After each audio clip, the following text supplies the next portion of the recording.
Good morning students. आज मैं आपके बीच बेसिक्स ऑफ केमिस्ट्री का नेक्स्ट वीडियो लेके प्रस्तुत हुआ हूँ। इससे पहले वाली वीडियो में हमने एटम क्या होते हैं, मॉलिक्यूल क्या होते हैं, कंपाउंड क्या होते हैं, एलिमेंट क्या होते हैं, एटॉमिक मास क्या होता है, मॉलिक्यूलर मास क्या होता है और फार्मूला मास क्या होता है, इसके बारे में जाना था। आइए नेक्स्ट टॉपिक स्टार्ट करते हैं जो बेसिक्स है, कॉन्सेप्ट पर आधारित है, मोल कॉन्सेप्ट। जैसे लंबाई को मापने के लिए हमें एक पैमाने की जरूरत पड़ी, मीटर। पैमाने का काम किया मीटर ने। मीटर को एक स्टैंडर्ड यूनिट माना जाता है, उसी में लंबाई नापी जाती है। ठीक है, ऐसे ही किसी दी हुई मात्रा पे, किसी पदार्थ की दी हुई मात्रा में कितने अणु होंगे, कितने परमाणु होंगे, कितने मॉलिक्यूल्स होंगे, कितने एटम्स होंगे, इसको परिकलित करने के लिए हमें एक स्टैंडर्ड यूनिट की जरूरत पड़ी। ठीक है, उसी यूनिट से उसी पर ध्यान आकर्षित करते हुए हमारा मोल कॉन्सेप्ट अराइज हुआ। तो मोल कॉन्सेप्ट के अकॉर्डिंगली क्या है, किसी भी, सबसे पहले हुआ क्या हिस्ट्री में इसकी बता देता हूँ शॉर्ट में। मास स्पेक्ट्रोस्कोपी होता है। मास स्पेक्ट्रोस्कोपी जब हायर क्लास में एमएससी पढ़ोगे, एमएससी केमिस्ट्री से करोगे तो तब आपको मास स्पेक्ट्रोस्कोपी भी पढ़नी पड़ेगी। तो मास स्पेक्ट्रोस्कोपी द्वारा कार्बन 12 के एक एटम का जो मास आया वो आया 1.99264 इंटू 10⁻⁻23। इतना क्या आया, ग्राम आया। तो जांचा गया है कि 12 ग्राम, यानी जो कि इसके मोलर मास के इक्वल है, 12 ग्राम कार्बन में कितने अवयवी कण होंगे वो निकालते हैं। जैसे एक एक नियम ही लगा, एक टॉफी 50 पैसे की, तो 10 रुपये में कितनी टॉफी आएंगी। ऐसे ही 12 ग्राम में कितने एटम्स होंगे, 12/1.992648 इंटू 10⁻⁻23। इसको कैलकुलेट करके आया जी 6.022 इंटू 10⁻23। इस संख्या को, यानी कार्बन 12 के 12 ग्राम में अवयवी कणों की संख्या 6.022 गुणा 10⁻23 आई। इसी को हमने परिकलित माना। यही संख्या कहलाती है अवोगाद्रो संख्या, एवोगैड्रो नंबर। ठीक है, अवोगाद्रो संख्या 6.022 गुणा 10⁻23। तो मोल कॉन्सेप्ट कहता है कि किसी भी पदार्थ के एक मोल में अवयवी कणों की संख्या उतनी ही होगी जितने की कार्बन 12 के 12 ग्राम में परमाणु की संख्या होती है। कितनी होती है, 6.022 गुणा 10⁻23। यानी according to mole concept 1 mole is equal to atoms इन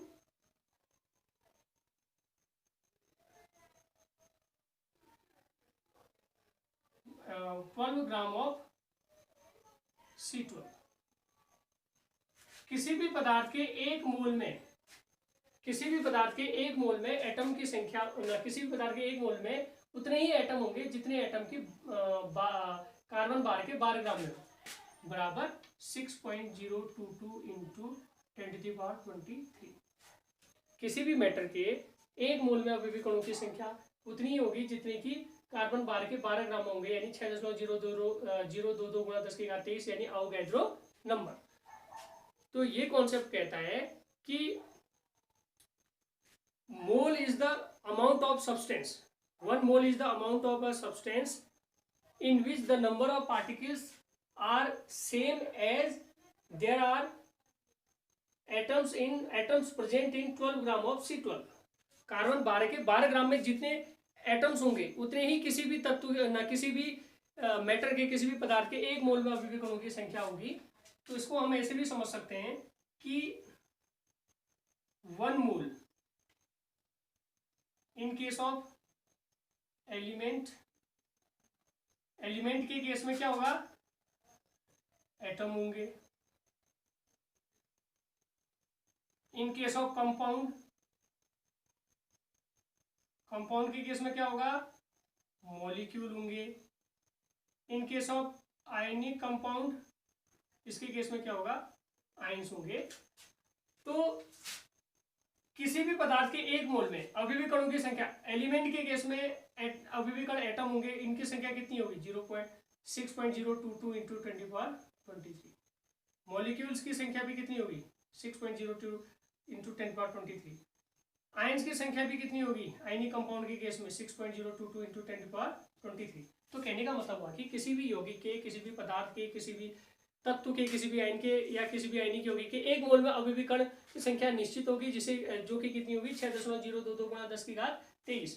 यानी इन case of element the constituent particles are atom, in case of compound there are molecules, or in case of ionic compound there are ions. So the number of constituent particles is always same in 1 mole, that is 6.022 into 10^23। तो किसी भी पदार्थ के 1 मोल में, याद रखो मैं कहूं 1 मोल सोडियम में कितने एटम होंगे, 1 मोल सोडियम है तो क्या होंगे, एटम होंगे। कितने होंगे, 6.022 गुणा 10 की घात 23। मैं कहूं 1 मोल वाटर है, वाटर होगा तो उसमें क्या होंगे, मॉलिक्यूल, लेकिन होंगे कितने 6.022 इंटू 10^23। मैं कहूं 1 मोल NaCl है, उसमें number of ions Na positive ions कितने होंगे 6.022 इंटू 10^23। तो कहने का मतलब ये है तत्व मतलब पदार्थ कुछ भी हो, एलिमेंट हो, कंपाउंड हो या आयंस हो, उनमें एटम, मॉलिक्यूल या आयंस की संख्या स्पेसिफिक रहती है, निश्चित रहती है, जो कि होती है 1 मोल में 6.022 इंटू 10^23। ठीक है, अब बात करते हैं मोलर मास की। किसकी बात करते हैं, मोलर मास की, यानी मोलर द्रव्यमान। देखते हैं वीडियो बन रही नहीं बन रही है। मोलर मास या मोलर द्रव्यमान क्या होगा, देखो मोलर मास का मतलब मोलर द्रव्यमान, 1 मोल मास ऑफ 1 मोल इन ग्राम। किसी भी पदार्थ के 1 मोल का ग्राम में द्रव्यमान ही उसका मोलर मास कहलाता है। यानी mass of 1 mole of any substance in gram is known as its molar mass. किसी भी पदार्थ के 1 मोल का ग्राम में जो द्रव्यमान आएगा, 1 ग्राम में जो मास आएगा, वही उसका मोलर मास आएगा। लेकिन प्रैक्टिकली आपको ये चीज समझने की जरूरत है, मोलर मास जो होता है, मोलर मास जो होता है इन केस ऑफ एलिमेंट, एलिमेंट के केस में एटॉमिक मास के इक्विवेलेंट होता है। ठीक है, एटॉमिक मास के इक्विवेलेंट होगा।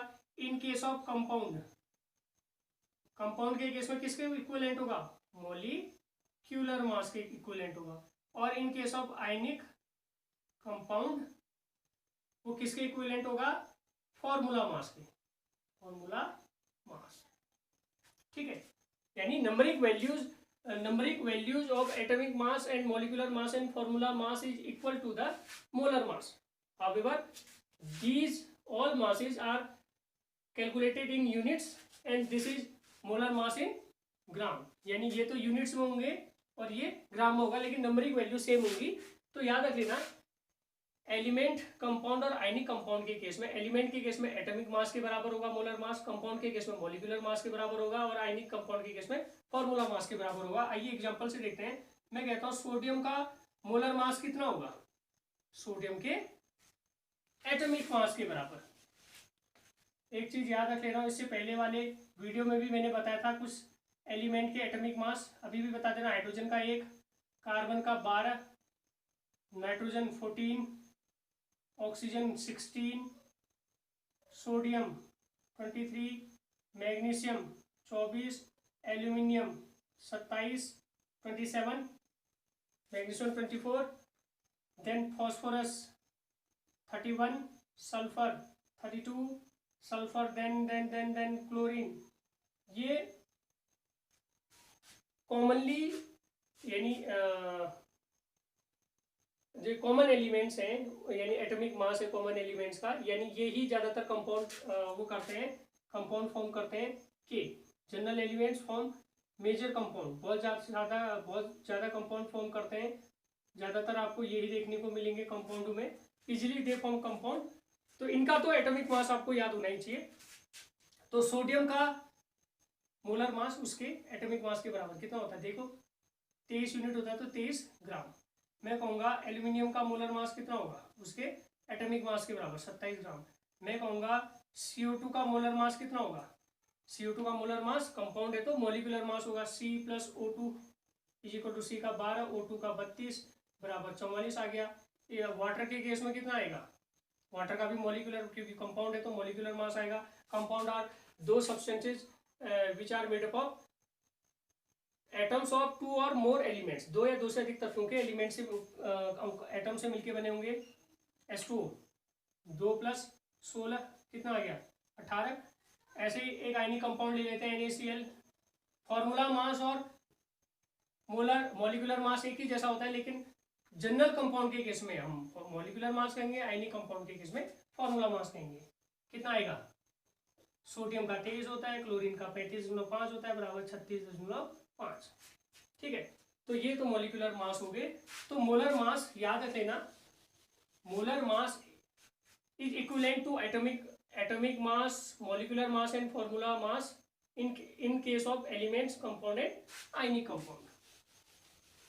नेक्स्ट वन अब न्यूमेरिकल क्वेश्चन की बात करते हैं।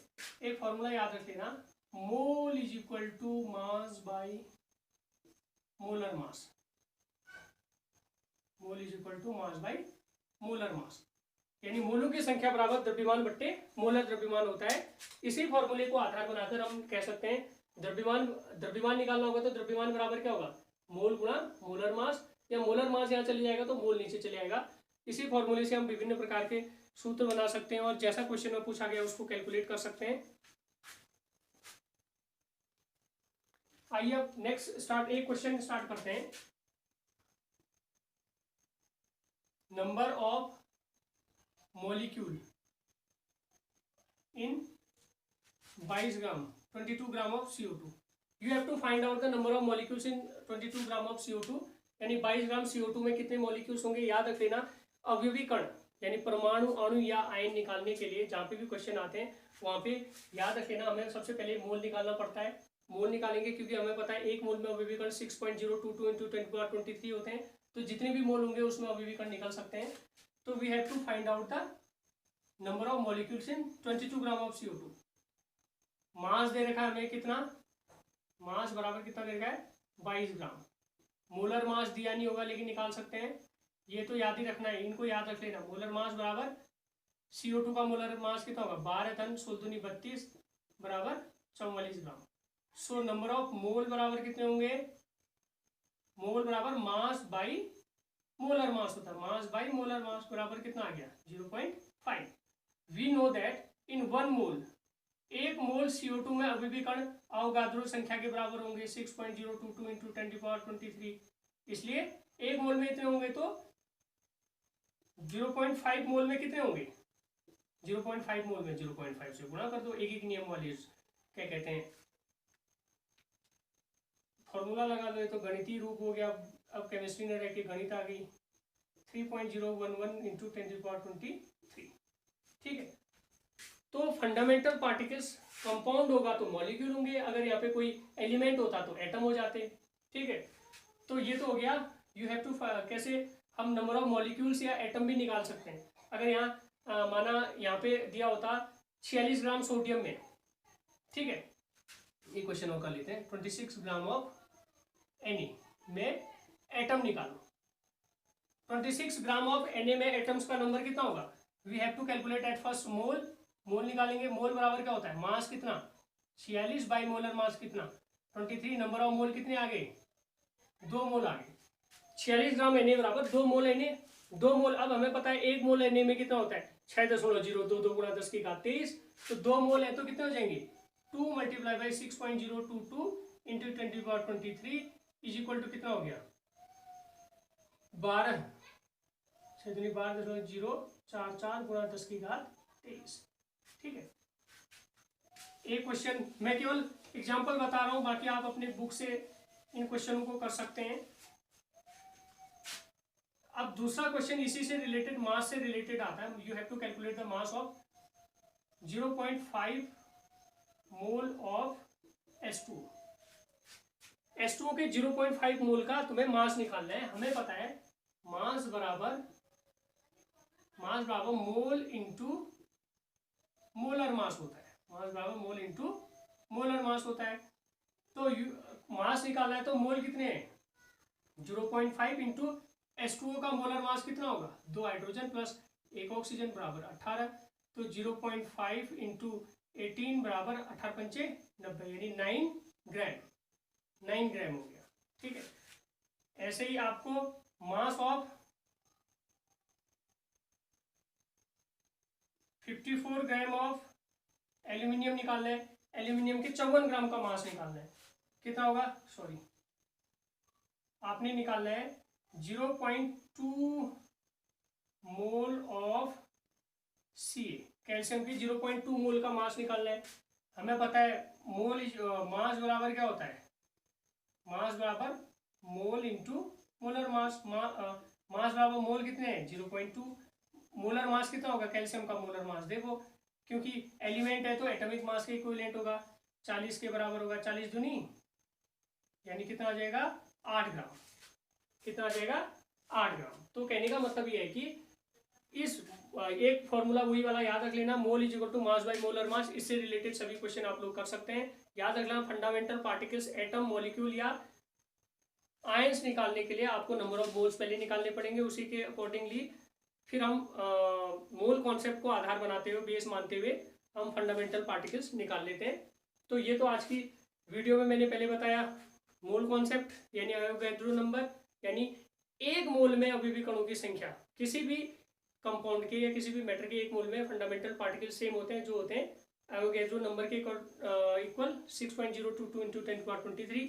दूसरा मोलर मास यानी एक मोल का मास, एक मोल का मास एटम के एलिमेंट के केस में एटॉमिक मास के इक्विवेलेंट होगा, कंपाउंड के केस में मॉलिक्यूलर मास के इक्विवेलेंट होगा, और आयनिक कंपाउंड के केस में फॉर्मूला मास के इक्विवेलेंट होगा। आज के लिए इतना ही, धन्यवाद।